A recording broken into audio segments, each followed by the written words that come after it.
Bismillahirrahmanirrahim. Assalamualaikum warahmatullahi wabarakatuh.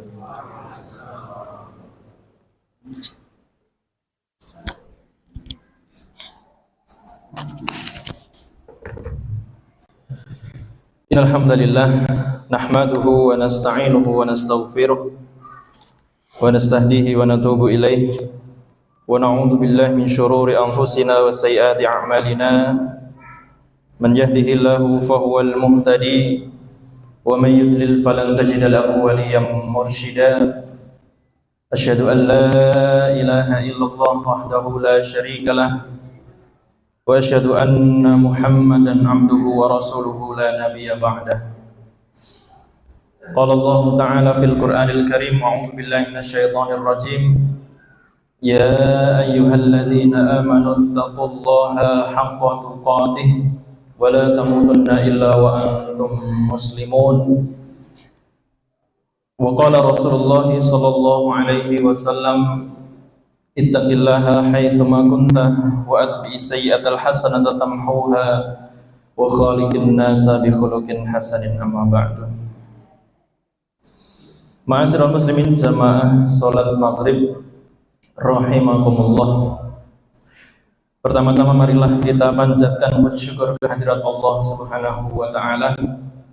Pada kesempatan sore kali ini Allah Subhanahu wa taala masih memberikan kita nikmat dan beribu-ribu karunia yang tidak bisa kita hitung satu persatu, bahkan berapa jumlahnya. Tidak patut seorang manusia menggunakan apa yang telah dikaruniakan Allah kepada dirinya itu, kemudian manusia menggunakannya dalam kemaksiatan kepada Allah. Di antaranya adalah yang kita bahas kali ini adalah tentang ghibah. Tapi nanti kita bahas ghibah yang diperbolehkan. Salawat dan salam mudah-mudahan tetap tercurahkan kepada Nabi kita Nabi Muhammad sallallahu alaihi wasallam, kepada keluarga beliau, kepada sahabat beliau, kepada tabi'in, tabi'ut tabi'in, dan orang-orang yang senantiasa istiqomah meniti jalan beliau yang lurus, melaksanakan sunnah-sunnah beliau hingga akhir zaman nanti. Bapak Ibu jamaah salat maghrib rahimakumullah, tidak lupa saya wasiatkan kepada diri pribadi dan jamaah sekalian, marilah kita perbaiki diri kita untuk senantiasa menjadi hamba Allah Subhanahu wa taala yang bertakwa kepadanya. Senantiasa kita perbaiki ketakwaan kita kepada Allah Subhanahu wa taala, karena di akhir-akhir ini kita saksikan bahwa apa yang telah dikatakan Nabi kita sallallahu alaihi wasallam satu persatu bahkan mulai banyak yang terbukti. Di antaranya adalah peristiwa yang terjadi di Palestina hari ini. Oleh karena itu, ketika kita telah menyaksikan yang demikian, hendaklah kita perkuat lagi iman dan takwa kita kepada Allah Subhanahu wa taala, karena ini adalah pertanda akhir zaman, tentang apa yang dijanjikan oleh Nabi sallallahu alaihi wasallam dan apa-apa yang akan terjadi di akhir zaman menjelang hari kiamat. Bapak Ibu yang dirahmati Allah Subhanahu wa taala, sebaik-baik bekal adalah takwa. Kita menyadari takwa kepada Allah Subhanahu wa taala itu adalah kepastian yang harus kita lakukan untuk menggapai jalan yang lurus, untuk mendapatkan tempat yang terbaik di sisi Allah Subhanahu wa taala, melaksanakan perintah Allah dan menjauhi larangannya.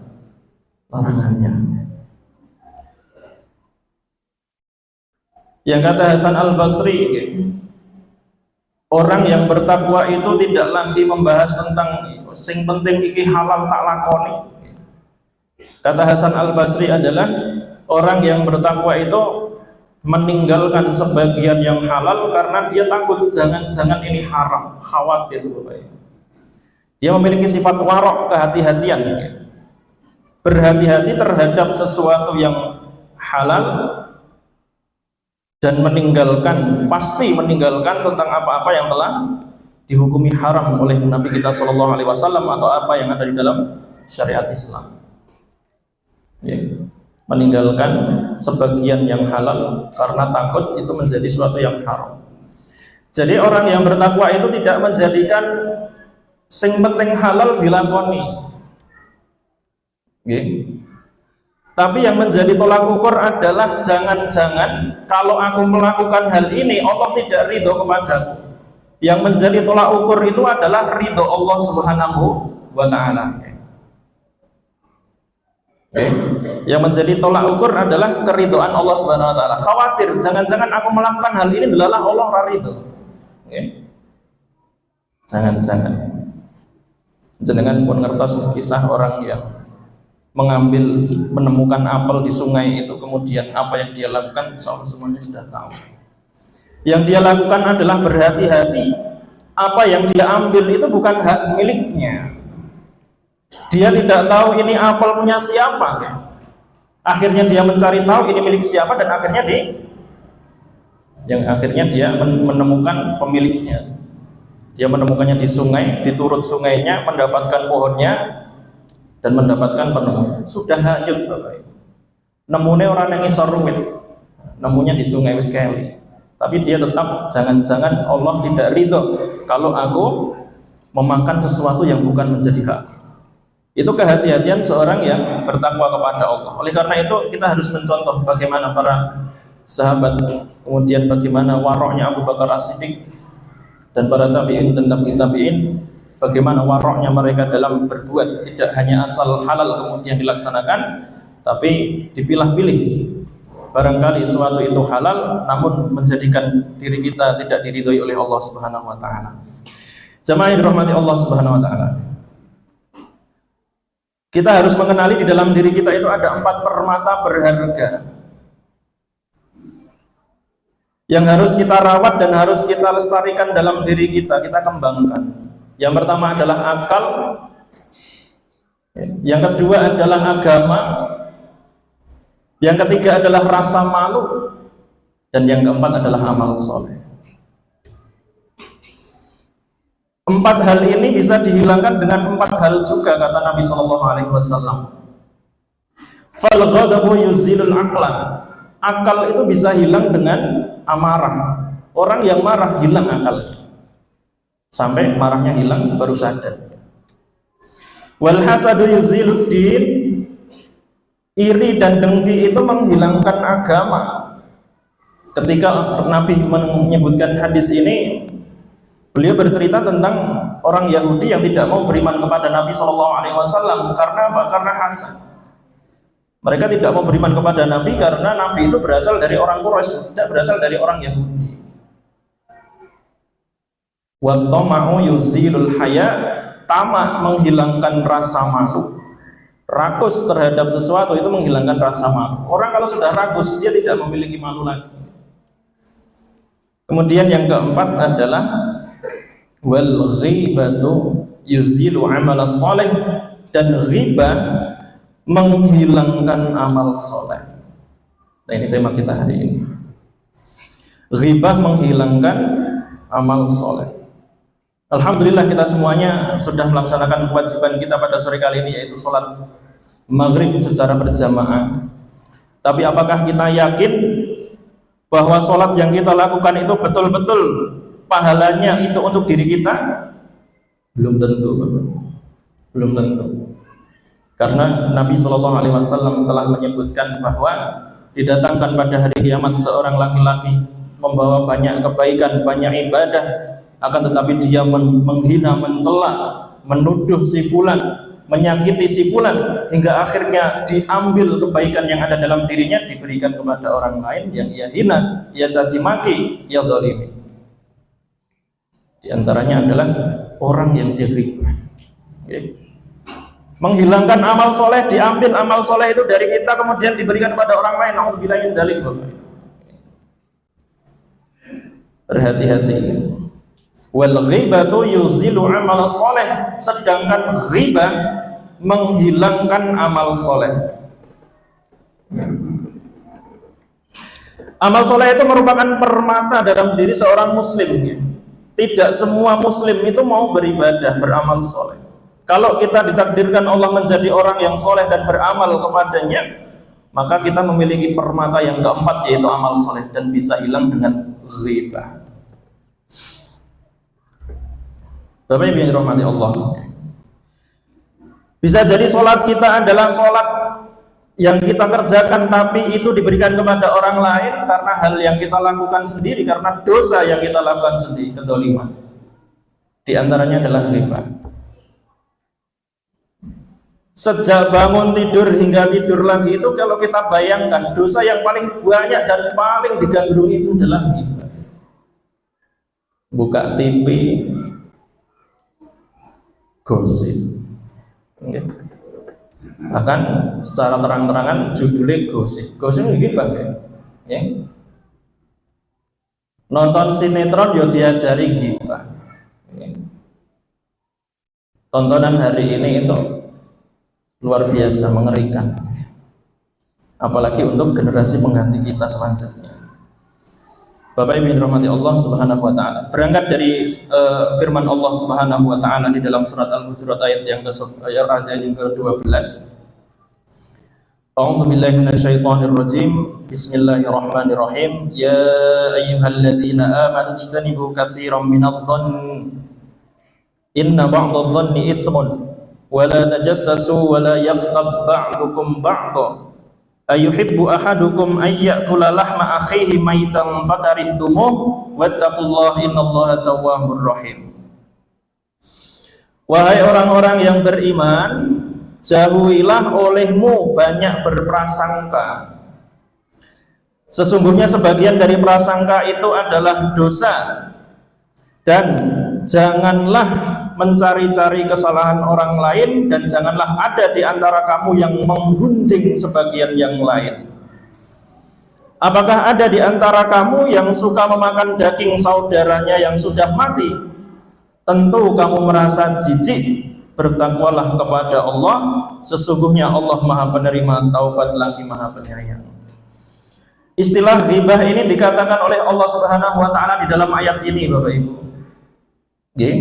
Wala yaghtab ba'dukum ba'dha, janganlah di antara kalian itu menggunjing sebagian yang lain. Bahkan Allah Subhanahu wa taala mengibaratkan orang yang ghibah itu adalah seperti orang yang memakan daging saudaranya yang sudah mati, memakan bangkai manusia. Kenapa dikatakan bangkai? Karena keburukan. Karena keburukan, tidak dikatakan daging, tapi dikatakan bangkai. Bahkan bangkainya bangkai manusia. Dijelaskan bahwa kenapa diibaratkan sebagai bangkai. Bangkai itu ketika dia dimakan oleh siapapun, dia tidak akan protes. Karena apa? Tidak tahu siapa yang makan. Orang yang ghibah sama halnya ketika kita membicarakan, kita menggunjing orang lain, mereka itu tidak tahu kalau kita gunjing. Bapak Ibu yang dirahmati Allah Subhanahu wa taala, memakan daging saudaranya yang sudah menjadi bangkai. Fakarihtumu, tentu kalian merasa jijik. Seandainya ghibah itu berbau, di muka bumi ini tidak ada tempat yang udaranya steril. Semuanya bau. Bertakwalah kepada Allah, sesungguhnya Allah Maha Penerima taubat lagi Maha Penyayang. Perintah untuk bertakwa kepada Allah. Artinya adalah orang yang bertakwa, mereka berhati-hati terhadap ghibah. Kalau misalnya di masa lalu ataupun di hari-hari kemarin kita terbiasa yang demikian, ya kita bertakwa kepada Allah, kita taubat. Karena Allah menyebutkan innallaha tawwabur rahim, Allah menerima taubat dan Maha Penyayang. Kemudian sabda Nabi SAW dalam riwayat Abu Hurairah radhiyallahu anhu, Nabi SAW bersabda di hadapan para sahabat, atadruna mal ghibah? Tahu tidak kalian itu? Tahu nggak kalian apa ghibah itu? Qalu, para sahabat menjawab, Allah wa rasuluhu a'lam. Allah dan Rasulnya lebih tahu. Qala, Nabi SAW melanjutkan, zikruka akhaka bima yakrahu. Engkau menceritakan tentang saudaramu apa-apa yang tidak ia sukai. Engkau menyebutkan apa-apa yang ada dalam saudaramu, tapi saudaramu itu tidak suka disebut sesuatu yang kamu sebut. Kila, sahabat masih bertanya genah, Afara'aita in kana fi akhi ma aqul, pripun pendapatin jenengan apabila yang aku katakan, aku bicarakan itu betul-betul ada dalam diri saudaraku itu. Qala, Nabi melanjutkan, in kana fihi ma taqul faqad ightabtahu. Kalau yang kamu katakan itu betul-betul ada dalam diri saudaramu, ya itu ghibah. Ya kuwi ghibah. Wa illam yakun fi ma taqul faqad bahattahu. Jika apa yang kamu bicarakan itu tidak ada dalam diri saudaramu, itu fitnah, menuduh tanpa bukti, fitnah. Jadi yang dibicarakan itu benar-benar ada dalam diri saudara kita, Bapak Ibu. Biasanya kan kalau memulai pembicaraan tentang ghibah itu kan, wah jane ya orang ghibah tapi yo piye yo cah kaya iki kok ngene. Jane yo orang ghibah padahal yo kowe nggih yang memiliki kebiasaan seperti itu, saya yakin banyak. Bahkan mungkin masih sulit kita semuanya meninggalkan ya, pergunjingan atau ghibah ini. Dan ghibah ini termasuk di antara dosa-dosa besar. Jadi dosa besar itu adalah ada ancaman khusus dari Allah Subhanahu wa taala, baik dari lisan nabinya atau dari Al-Qur'anul Karim yang disebutkan langsung oleh Allah Subhanahu wa taala. Dari Anas radhiyallahu anhu, Rasulullah sallallahu alaihi wasallam bersabda, "Lamma urija bi, ketika aku dimi'rajkan, marartu biqaumin, aku melewati suatu kaum, lahum adfarun min nuhasin, mereka memiliki kuku-kuku dari tembaga. Yakhmasuna wujuhahum wa sudurahum, mereka mencakari wajahnya dan dada mereka sendiri sampai hancur. Setelah itu dikembalikan lagi seperti semula, kemudian dicakar lagi sampai habis, sampai hancur, kemudian dikembalikan lagi dan dicakar lagi, dan begitu juga seterusnya." Fakultu, Nabi berkata, "Man haula ya Jibril, mereka itu siapa wahai Jibril?" Qala, Jibril menjawab, "Haula illadzina ya'kuluna luhuman nasi wa yaqa'una fi a'radihim." Mereka itu adalah orang-orang yang memakan daging manusia, bangkai manusia, luhum, daging.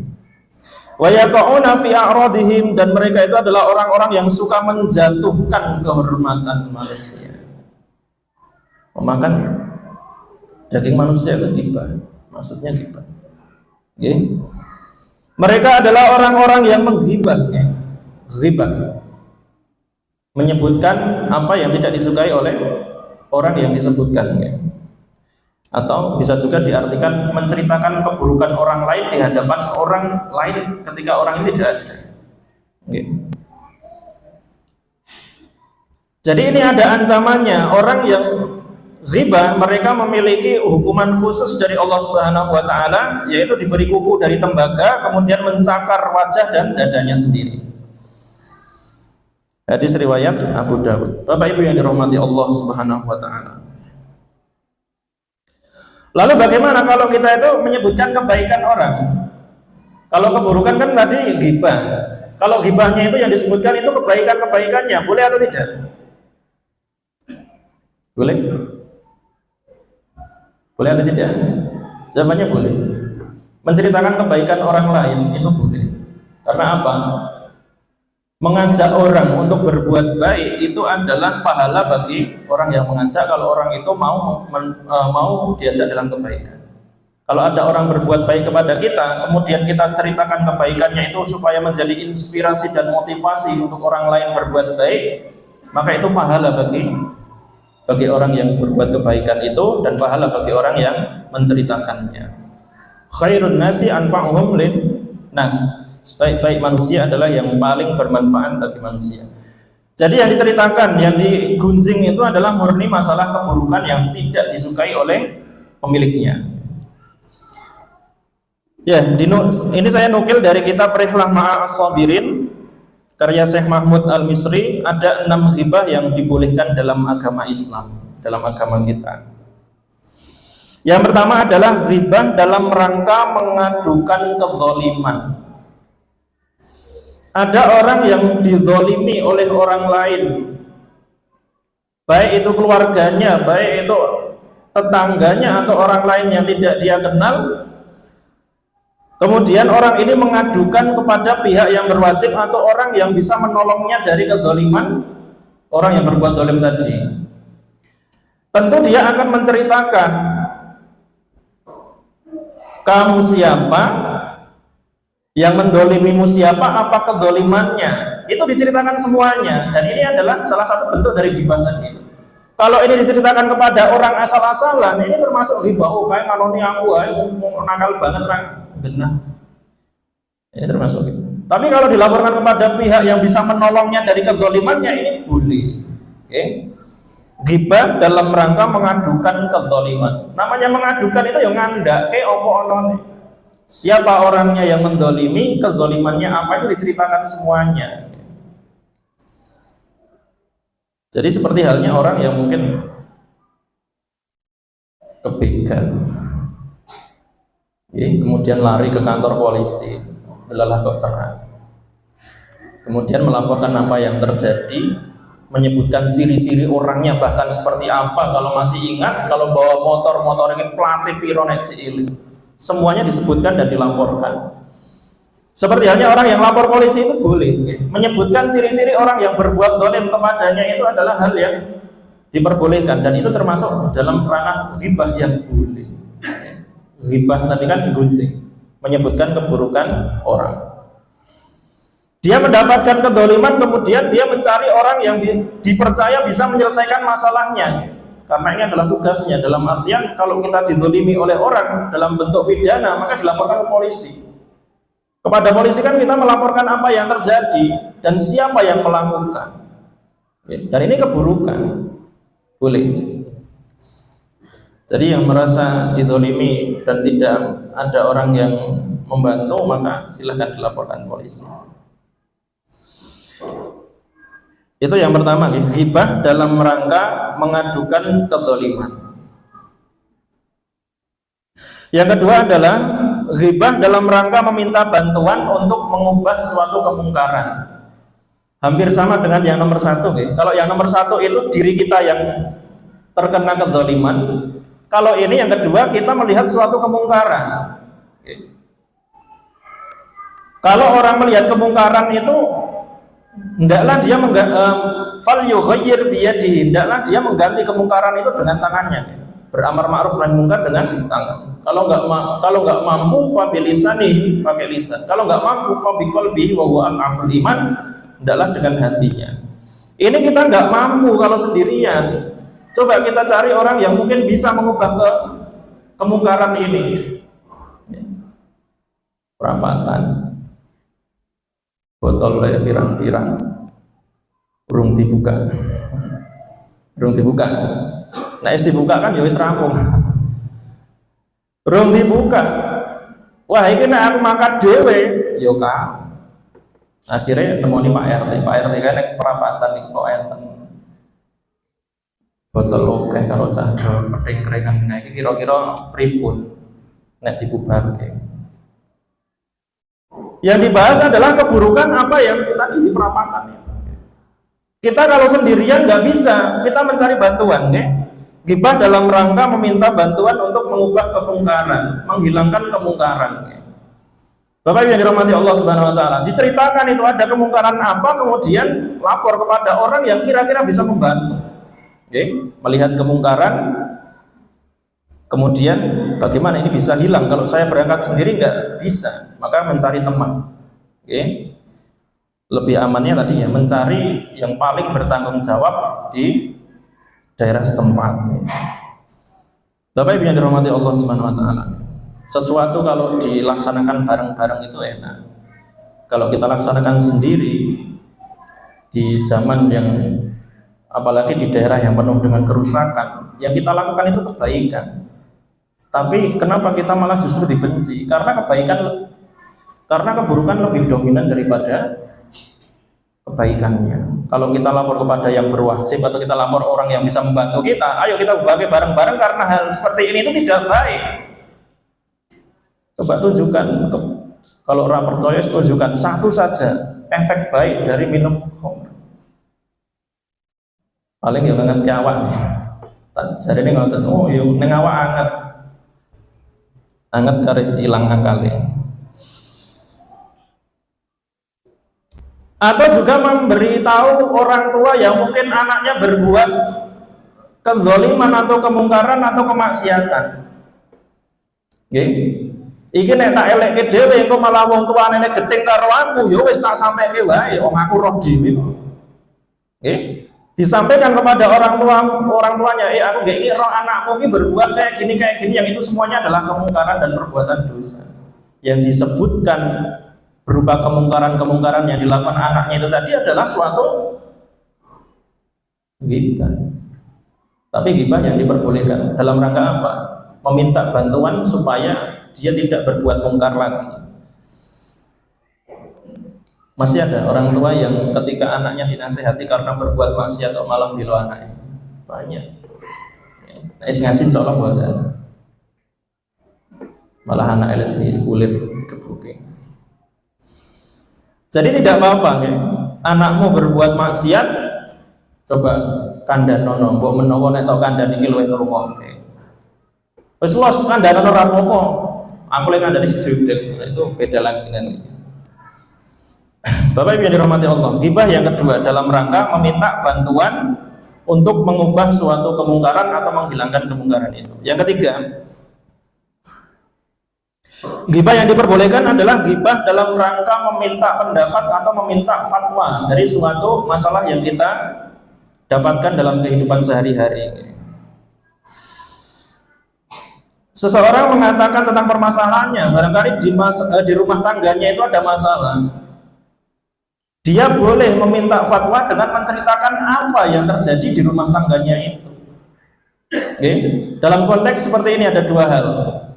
Kalau dia itu menemui seorang ustadz atau seorang mufti atau seorang yang dilihat bisa menyelesaikan masalahnya itu secara langsung, face to face, empat mata, maka boleh diceritakan kronologi lengkapnya, disebutkan namanya, apa yang terjadi dalam keluarganya.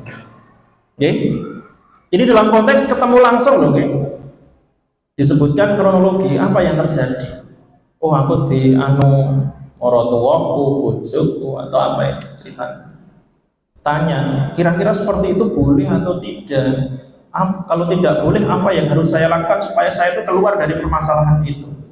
Meminta pendapat. Konteks yang kedua adalah konteks dalam kondisi bersama dengan orang yang lain atau dalam kajian akbar. Okay. Dalam konteks pengajian yang dilakukan secara umum bersama-sama seperti ini, maka menggunakan inisial. Okay. Inisial. Karena kalau dia menceritakan kronologi lengkap, ya nanti akan timbul kehormatannya jatuh. Kalau dalam konteks bersama-sama, maka pakai inisial. Tanyanya gini, Pak Ustadz, kalau misalnya ada seorang suami yang mendangi bojone, kira-kira pendapatnya jangan pripun? Tanggo paling ustadznya bernebak, kok enak omah gajulan genti wae. Jadi kalau dalam konteks bersama-sama menggunakan inisial supaya apa? Supaya lebih terhormat. Kalau kita membuka rahasia rumah tangga di dalam kondisi orang banyak itu malah tersebar secara langsung, karena orang yang ikut pengajian pun belum tentu dia dapat menjaga lisan. Pengimelu pengajian nyampe ke masalah keluarga, sesuk teko kabeh piye wis rampung burung masalahe. Lho kok nggak beriman pengajian? Ora, aku dikandani wong kok melu pengajian lingkungan. Malah nyebar, saya digibah wong akeh. Bapak Ibu yang dirahmati Allah Subhanahu wa taala, dari Aisyah radhiyallahu anha, beliau berkata bahwa Hindun, istrinya Abu Sufyan, pernah mendatangi Nabi SAW dan mengatakan pada Nabi, wahai Rasulullah, sungguh Abu Sufyan itu adalah seorang yang kikir, butil, pelit.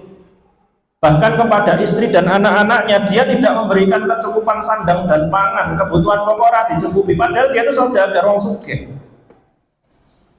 Pertanyaannya, bolehkah saya mengambil harta Abu Sufyan secukup kebutuhan saya untuk mencukupi kebutuhan saya dan anak-anak tanpa izin Abu Sufyan? Maka Nabi Shallallahu Alaihi Wasallam menjawab, ambillah sebatas yang mencukupimu dan anakmu dengan cara yang baik. Okay? Jadi Hindun ini menceritakan kepada Nabi, ini secara face to face datang kepada Nabi ke rumah beliau, tidak dalam konteks lagi pengajian. Okay? Tanya kepada Nabi, diriwayatkan oleh istri beliau yaitu Aisyah. Aisyah mungkin sedang berada di situ. Setelah kemudian langsung bertanya perihal apa yang terjadi di rumah tangganya. Okay. Setelah kemudian Nabi juga memberikan solusi, boleh ngambil asal secukupnya dan itu pun dengan cara yang baik. Dengan cara yang baik itu ya pakai rumus minta maaf lebih baik daripada minta izin. Kan wajib kan. Jika saya belanja saya butuh apa? Oh panganan entek belanja mampu. Itu adalah kebutuhan pokok, sandang dan pangan yang tidak dipenuhi. Oke. Jadi boleh curhat kepada seorang yang dinilai bisa memberikan solusi itu boleh. Yang tidak boleh adalah curhat kepada orang yang asal-asalan. Orang yang asal-asalan atau cuma tertarik karena bocah kayak iki koyo apik coba tak ceritani masalahku. Akhirnya diceritani. Tapi nggak ketemu solusi kudu diceritani. Penyakit orang itu kadang-kadang dia tuh suka cerita Bapak Ibu. Tapi tidak mau mendengarkan solusi. Gur seneng nyeritakake masalahnya. Dan ini adalah termasuk ghibah. Apalagi masalah tentang rumah tangga diceritakan kepada orang lain, ini adalah sebuah aib. Aib. Jadi boleh ketika di dalam rumah tangga ada masalah, carilah orang yang dipercaya bisa menyelesaikan masalahnya. Oke?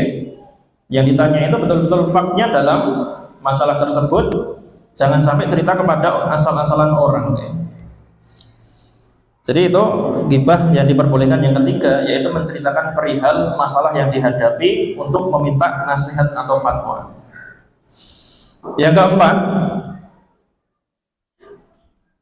ghibah dalam rangka mengingatkan atau menasihati kaum muslimin dari akibat buruk yang mungkin terjadi di masa yang akan datang. Oke, saya ulangi. Ghibah dalam rangka mengingatkan dan menasihati seorang muslim dari keburukan yang mungkin terjadi di masa yang akan datang. Dan ini terjadi di beberapa kasus. Yang pertama, seorang perawi hadis ketika dia itu meriwayatkan hadis, dia itu harus dipastikan dia itu seorang ulama yang adil atau tidak adil. Dijelaskan kalau ulama ini adalah ulama yang adil, dia itu hafalannya kuat, banyak hafalan hadisnya, kemudian dia itu adalah orang yang santun, jujur, akhlaknya baik, boleh diambil hadis darinya. Tapi ada juga para perawi hadis itu dikatakan dalam kitab Jarh wa Ta'dil, ada perawi yang dia itu kadzib, suka berbohong, memiliki sifat suka berbohong, dan ini adalah diantara perawi-perawi yang tidak boleh diambil hadis darinya. Bahkan ini ada bukunya, para perawi hadis yang ini adil, yang ini enggak adil, yang ini suka bohong, punya sifat apa, itu ada keterangannya. Hal ini dibolehkan karena apa? Menghindari manipulasi dalam hadis. Ini wajib, bahkan para ulama alhamdulillah sudah mewujudkan kitab Jarh wa Ta'dil. Yang kedua, ketika ada seorang laki-laki dan perempuan yang berta'aruf hendak menikah, maka satu sama lain itu boleh mencari tahu tentang siapa yang melamarnya atau siapa yang dilamar. Mencari tahu itu kan menggibah. Kira-kira menurutmu piye? Jenengan sebagai bapak dari anak perempuan, ketika datang seorang laki-laki muda yang melamar putri jenengan, tidak dikenal, boleh jenengan mencari tahu kira-kira orang terdekat dia itu siapa yuk, cari tahu. Kemudian cari tahu sifat anaknya gimana, ibadahnya gimana, sholatnya gimana, udut apa orang, dan lain sebagainya. Itu boleh. Jadi masuk dalam ghibah dalam rangka mengingatkan kaum muslimin dari akibat buruk. Atau ada tetangga atau sedulur jenengan itu dilamar, jenengan tahu kenal orang yang melamar itu baik dan buruknya, kemudian memberikan masukan kepada sedulur jenengan bapaknya wanita yang dilamar itu Pak ojo kali niku. Kula nate ngertos niku bocah koyo ngene pokoke ora masuk. Seandainya itu pun juga diterima oleh orang yang dikandani itu ya enggak apa-apa. Tapi memberi masukan untuk melanjutkan atau tidak itu ghibah yang diperbolehkan. Karena apa? Untuk menghindari kemungkinan keburukan yang akan terjadi di masa yang akan datang. Wong kaya iki males kerja, wong beri mlebu kene kerja untuk telung dina wis ora kuat metu mlebu kono metu mlebu kene ya metu itu boleh. Oke. Mencari tahu tentang kondisi orang yang melamar anak kita. Ini termasuk ghibah yang diperbolehkan. Seorang sahabiah bernama Fatimah binti Qais menemui Nabi Shallallahu Alaihi Wasallam setelah beliau habis masa iddahnya setelah ditinggal oleh suaminya, maka beliau Fatimah binti Qais bertemu Nabi sambil berkata, wahai Nabi, masa iddahku telah habis dan ini Muawiyah bin Abi Sufyan dan Abu Jaham sudah maju untuk melamarku. Dilamar Fatimah binti Qais. Maka Rasulullah Shallallahu Alaihi Wasallam bersabda, memberikan nasihat dan masukan kepada Fatimah binti Qais dengan mengatakan, adapun Abu Jaham dia tidak pernah meletakkan tongkat dari pundaknya, sedangkan Muawiyah bin Abi Sufyan dia itu adalah seorang laki-laki yang miskin harta. Miskin. Hadis riwayat Bukhari dan Muslim. Dalam riwayat Muslim disebutkan, adapun Abu Jaham dia adalah seorang laki-laki yang suka memukul wanita. Suka memukul wanita. Yang dimaksud tidak pernah meletakkan tongkat dari pundaknya itu dia keras terhadap wanita. Jamaah yang dirahmati Allah Subhanahu wa taala. Ini kondisi dilamar, kemudian meminta pendapat kepada Rasulullah dan Rasulullah memberikan masukan. Abu Jaham mau galak, senang mukul wong wedok. Muawiyah bin Abi Sufyan dia itu miskin. Kalau misalnya Fatimah binti Qais itu memutuskan untuk memilih salah satu ya enggak apa-apa. Yang penting nek dadi bojone Abu Jahal iku kudu kuat mental. Nek dituthuk ya aja nangis. Kalau engkau menikah dengan Muawiyah bin Abi Sufyan, maka engkau harus siap menerima kemiskinan yang dialami oleh Muawiyah. Ya, kalau sabar keduanya insya Allah balasannya adalah surga. Nah, setelah itu memberikan masukan, bisa diterima atau tidak. Nah, ketika memberikan masukan itu kan ghibah, dan ini termasuk ghibah yang diperbolehkan, asalkan niatnya tidak lain, niat yang lain dilamar. Setelah aku wis niat, setelah yang mau aku gak ingin wis niat ngejak Pak ora mangkat-mangkat atau malah ada maksud yang lain kalau ini, Bapak Ibu yang dirahmati Allah. Kemudian kejadian yang ketiga dari ghibah untuk mengingatkan atau menasihati kaum muslimin dari akibat buruk yang mungkin terjadi adalah ketika seseorang melihat seorang penuntut ilmu mondar-mandir ke rumahnya orang yang diketahui dan dikenal dia itu sebagai orang yang fasik dan ahlu bid'ah. Jadi dia berguru kepada orang yang fasik tapi dia tidak tahu gitu loh. Maka boleh bagi orang yang melihatnya itu memanggilnya dan memberi masukan. Mas Ledo, jangan berguru dengan dia. Dia itu adalah seorang fasik. Nek esok kita dadi guru, nek bengi kuwi dadi apa? Nek esok dadi guru, nek bengi dugem. Ora tau mudeng kok. Wah, mboten niku nomor nggih, kok buktekno dhewe kok bengi ning kono. Nah itu ada buktinya dan dia melihat secara langsung, bukan fitnah. Jadi boleh dengan kondisi yang seperti itu ketika ada seorang thalibul ilmi, seorang yang mencari ilmu bolak-balik ning omahe seorang yang fasik. Dia tidak tahu kefasikannya, yang tahu dia itu seorang guru. Nah maka boleh, daripada nanti kamu ketularan keburukannya, maka cari guru yang lain yang lebih baik. Itu boleh. Dan ini adalah menyebutkan keburukan gurunya malah. Untuk menghindari keburukan yang akan terjadi mungkin di masa yang akan datang. Bapak Ibu yang dirahmati Allah. Jadi ini syaratnya adalah niatnya untuk kebaikan, bukan karena kalah saing. Podo-podo buka les-les hari ini. Apa mungkin yang bali neng duit ya ampun Bapak Ibu. Sing kono rame sing kene ora, akhirnya menebar fitnah. Ojo ngaji nek ojo sinau nek kono ki wonge ngene ngaji aku ae. Nah, ini sama dengan orang yang menawarkan diri kepada orang yang sudah dilamar tadi.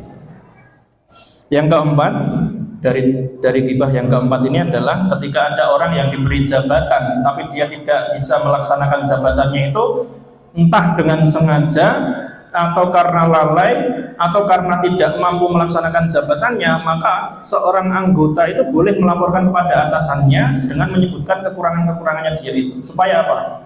Supaya diganti. Kalau itu adalah lembaga, supaya lembaganya bisa berkembang lebih baik. Mas Muhtar Mudin,